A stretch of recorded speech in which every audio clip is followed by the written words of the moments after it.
Patuloy naman ang paghuli ng Special Action and Intelligence Committee for Transportation o SAIC ng mga motoristang pasaway na dumadaan sa EDSA busway. Si Vel Custodio sa detalye live. Vel. Rise and shine, Ryan. Tuloy-tuloy pa rin ang maigtig na pagbabantay ng SAIC ng Department of Transportation sa mga hindi otorisadong sasakyan na dumadaan pa rin sa EDSA bus lane dito sa EDSA Santolan. Sa ngayon, 15 mga sasakyan na ang nahuli ng SAIC.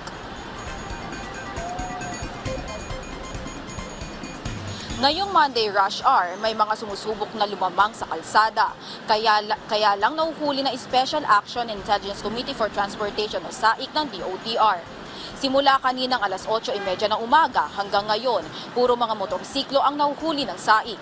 Palusot ng mga traffic violators, nakagilid lang sila sa tabi ng barriers at hindi naman talagang intensyon na lumusot sa bus lane. Pero hindi ito kinagat ng SAIC. Kasama ng SAIC sa operasyon ng LTFRB at Philippine Coast Guard. Dino-double check rin nila ang mga emergency vehicles na dumaraan para tignan kung may laman itong tao na kailangan isugod sa ospital. Pero sa sumunod na huli ay alagad pa ng batas. Ayon sa kanya, tinutulungan lang niya na makapasok sa bus lane ang mga naunang dumaraan na ambulansya. Oo, kasi nasa kanan yung ambulansya.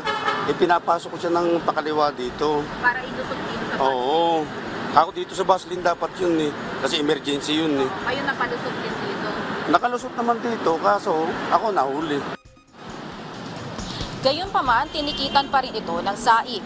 Ilan sa mga pinapayagang gumamit ng bus lane ay ang mga LTFRB authorized bus o ang EDSA bus carousel, on-duty ambulance sa may sakay na pasyente, fire trucks at police vehicle na may urgent operation.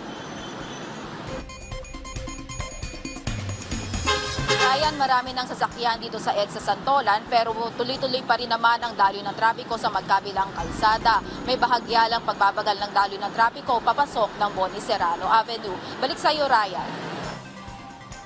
Maraming salamat, Vel Custodio.